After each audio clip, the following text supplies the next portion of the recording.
Hello. Welcome back to this show. I've just returned. Well, I haven't returned yet, I guess, because I'm not home yet. I've been at the voting booth for the Russian Constitution voting. Did my democracy, did my job, cast my vote.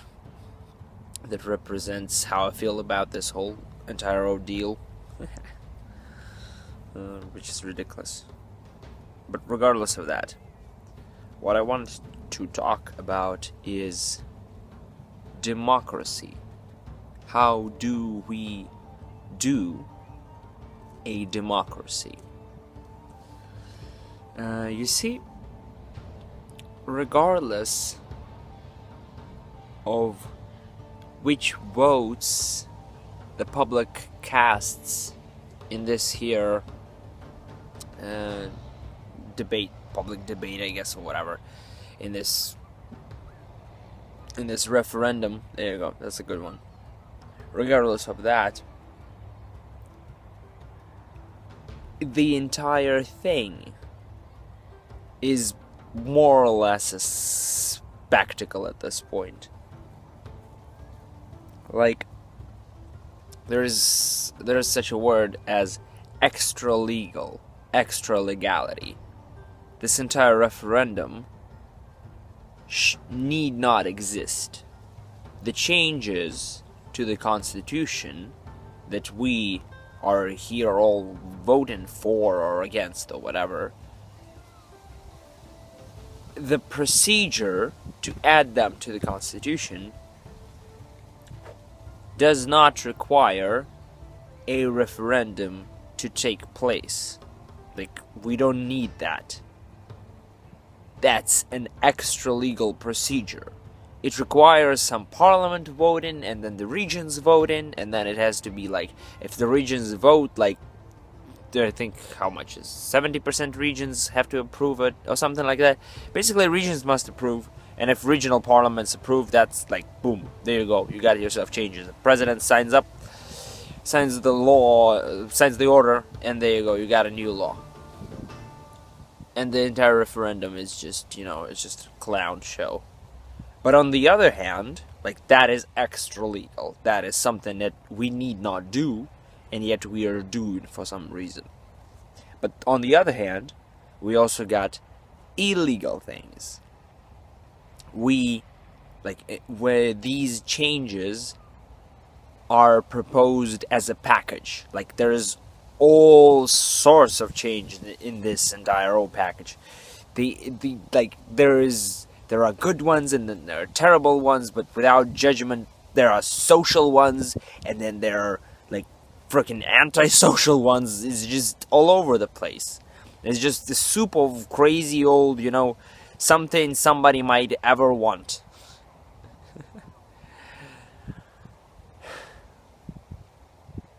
That is illegal.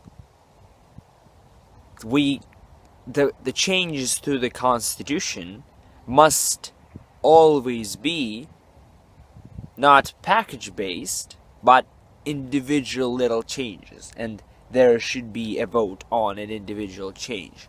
Like, proposing a package is not only illegal, it's just ridiculous. That's why it's illegal, because how are you supposed to vote if one thing you like and the other thing you don't? You vote on each individual thing, because otherwise, for example, there are good social changes to, like, the medicine or something like that, and because of all the other bullshit, we ain't gonna get the medicine. Well, I still don't know how it's gonna turn out. At this point, it's kind of irrelevant. At this point in our here democracy. Because, fuck. Welcome to Russia. The best thing you can do is sit in some forest, and drink to forget about your troubles. Some people would drink vodka, I would drink, whatever this is.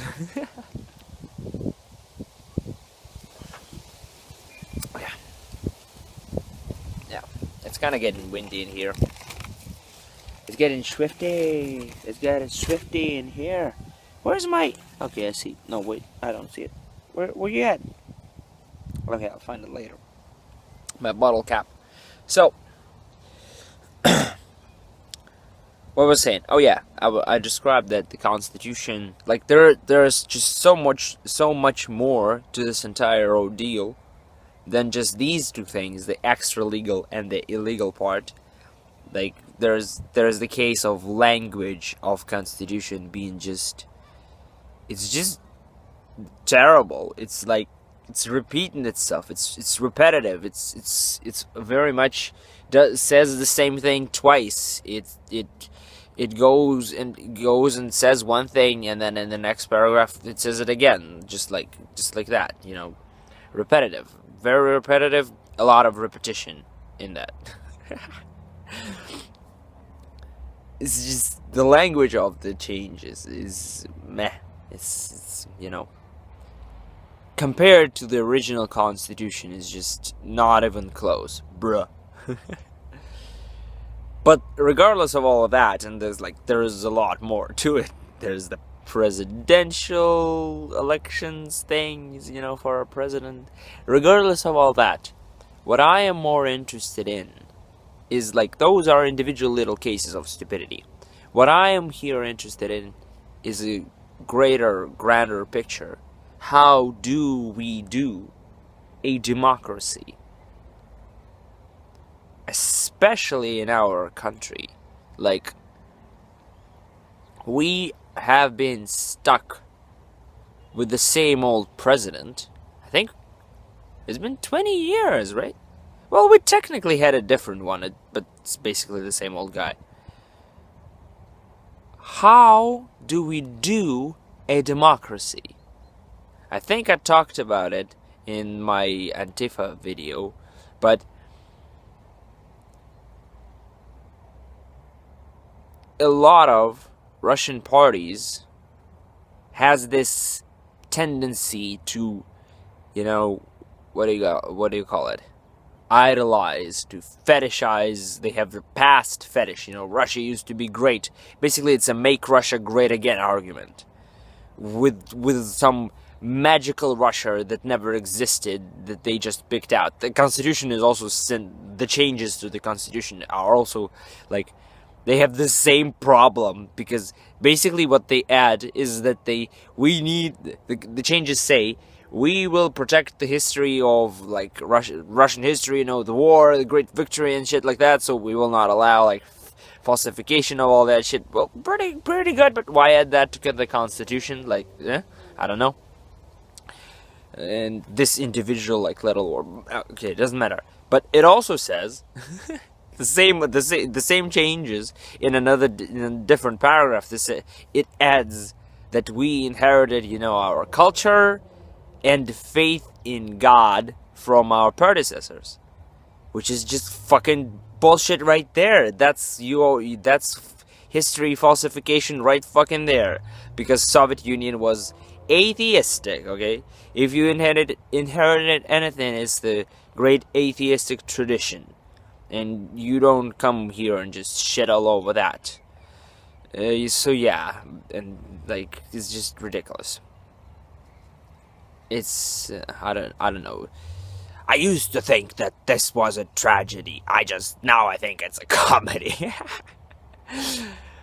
My point was, how do we do a democracy when parties don't represent us? And you see here that this is where I come to a wall of realization that think about this. Don't take the exact specific definition of democracy. Just look at what democracy aims to do in general. Democracy aims to represent everybody's interests for a government, for a country, for any society. Everybody's opinion should matter. That's kind of how democracy is. But everybody's opinion cannot matter, because democracy is exclusionary in a way that it is the rule of the majority. Let's put it that way. And if the majority are not you, how do you represent yourself? How can you influence it? That's the problem that I've been thinking about for, I don't know, a couple of weeks now. I guess I have been thinking about ever since school, when we talked about how democracy works, because I was always individualistic, and I was like, well, if I allowed the majority to decide what is good for everybody like that would fuck me up.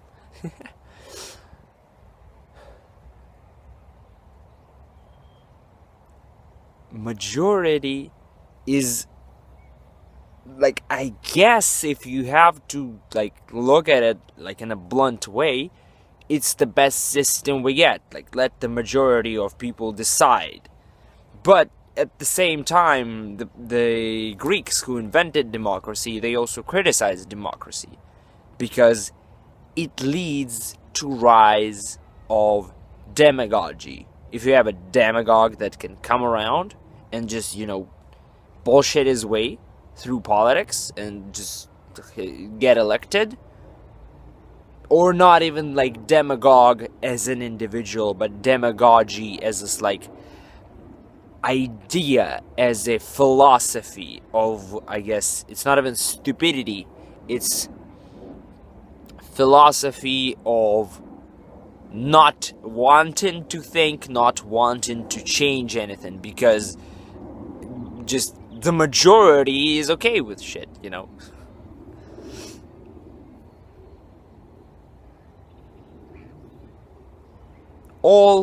I'll give you this. All movements that actually improved the state of the world where, well, I won't say all, because I'm not qualified, clearly. When I say all, I just mean just a lot of them that I just know. A lot of the movements that actually improved the world were revolutionary in nature. Like, for example, the ending of slavery, at least like if we talk America, where the slavery was, get rid of, what was rid of by the Civil War. Or in here Russia, when we instituted the Communist Party and we instituted the Soviet Union, when we dismantled, well, I guess, our predecessors, my predecessors, not yours, you English-speaking scum, where my predecessors established a socialistic, communist, I guess, in the beginning it was more communist, then it kind of turned socialist, government. It was a revolution. I guess in Russia it was more of a like crazy Russian revolution of just everybody murdering everybody left and right. That's kind of how we do it in here, Russia. Because everybody was hungry. There's this great poem by Bloch, Alexander Bloch, if I'm not mistaken. It's called 12. It's about revolution, and it's the best thing that I've ever read, describing how shit went on, because it's not fucking patriotic, and it's so absurdist. It just gives me the creeps whenever I read it. It's brilliant, I think he really captured like what happened there, because when you read all the historical accounts of all the different people who've been through shit, when you take out their political biases, basically you get 12. That's what you get. That poem, fuck. Go look it up. I don't know if you have it in English, but it's just so fucking brilliant in all of its ridiculous, absurdist stupidity. So, I don't know. Okay. So yeah, the freeing of the slaves in your America, the Soviet Union in your Russia, when we ended the Tsarism, as it was referred to in the Soviet Union. What else? What else? The Great French Revolution, like all sorts of things. The ancient Greek Revolution, where they divided the lands, where they redistributed the land among the people. Well, again, and in each point in time, you were left with some bullshit still. Like, for example, Great Greek Revolution shit, Athenian type of thing that I learned in school, and I don't quite remember how anything went on. I remember that they redistributed the land and then they changed the system of government. They still were left with, slavery and, woman being property and shit like that. And, like, citizens and non-citizens and all sorts of bullshit like that. But at least they did a protest and they changed the world for the better. They set the precedent of improvement. But what I'm here ranting all about is, how can we do that? Especially in Russia. You see, with the Soviet Union revolution, it was kind of easy because we did not have a government. There was no status quo at that point in time in Russia, because the Tsar, the emperor, he renounced the throne. He was like, fuck that noise, because the First World War was going to shit. The entire Russian, there was revolts, or peasant revolt. No, there was no peasants. Military revolts with guys shooting shit. What do you call them? Seamen. There you go. Sailors. Sailor revolts, because they were not getting their rations, because Russia was just going kaboom at the time with the First World War and everything. And there was a power vacuum, and in this power vacuum came the Bolsheviks, and they established their own little government. But what I was thinking is, knowing Russia, how can we, with a status quo, existing within a status quo, change said status quo? That is, I don't know, how do we change our democracy? Democracy is great at upholding what people already believe. The majority of people believe shit. Great, democracy will uphold that. But what if we need to actually change shit? What if we need to improve society? We need to, do things, not just, proclaim the same shit we already knew that, that they existed, fucking 30 years ago.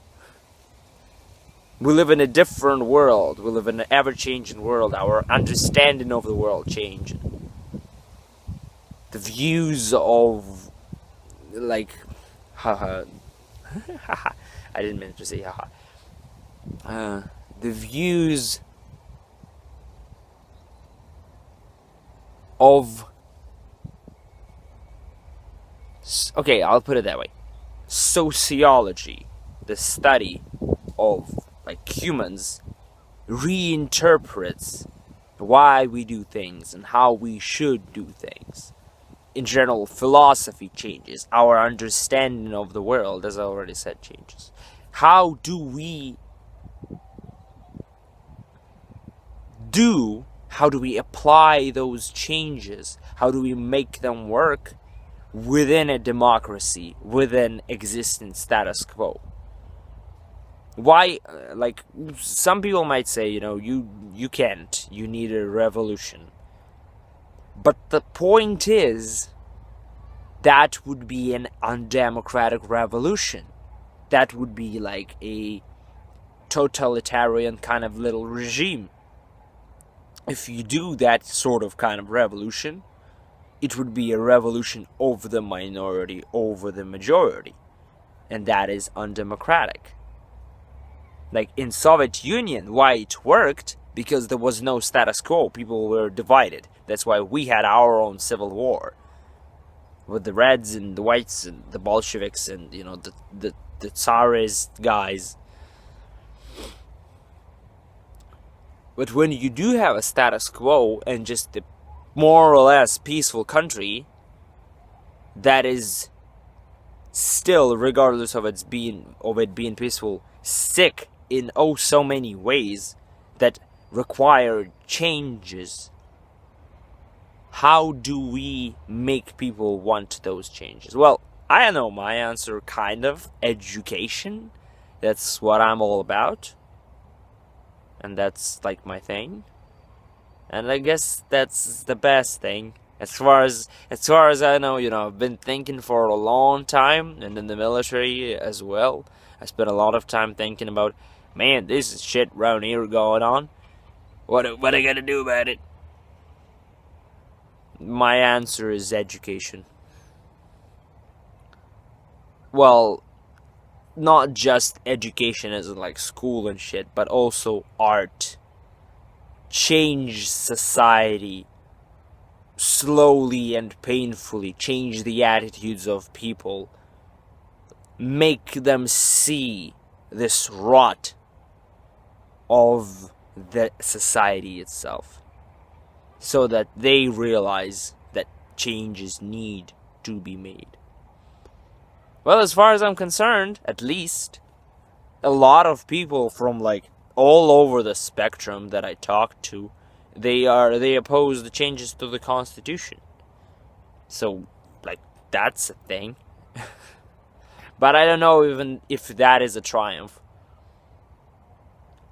Because at this point, again, I already said, this entire Constitution, the extravaganza, feels like a publicity stunt. Where, I don't know, because a lot of people are voting against, and it's a win-win situation for those in power. Because, I'll give you this, because if the Constitution does not get elected, and like it is very clearly pro-exist in power, if it does not get elected, they can say, oh great, see, our country actually has democracy. Because Constitution was just unelectable, it was objectively terrible, these changes. And if it doesn't get elected, they can actually point at that and say, hey, see, no, we no totalitarian regime. No, what are you talking about? Look at this democracy that we just did. I know our president can look at the Constitution and says, here, look at this, see this? Like, it would clearly benefit me if I was such a complete dictator. I would have made that a law, but look, democracy, they didn't let me do that. And if people vote for it, like, there you go, you got yourself even more political power to the existing power. Whew. It's a lose-lose for us and the win-win for the powers that be. I don't even fucking know where I was going with this. It's just, it's absurdist. It's just ridiculous. It's postmodern in many ways, because the substance here doesn't matter, But it's a theme for a different video. It's a talk for a different video. And I have this also a very interesting postmodernist take on the military. I hope to do it in Russian because I know the perfect song for that. There's a very good song by a Russian singer, songwriter, about this postmodern kind of shit, He probably was influenced by reading some postmodernist books like Derrida or Foucault or somebody. So anyway, thank you for watching. This was a good little episode, I had a nice little enjoyable change of pace. Instead of walking, just sit in a tired manner and just ramble. as I do. Anyway, thank you for watching. Hit like, comment, subscribe, whatever, you know. Put that I'm a stupid in the comments, you know. Put some shit emojis, poop emojis in the comments, so that the YouTube knows how good quality content this is. Anyway, thank you for watching. I'll see you all next time. Bye bye.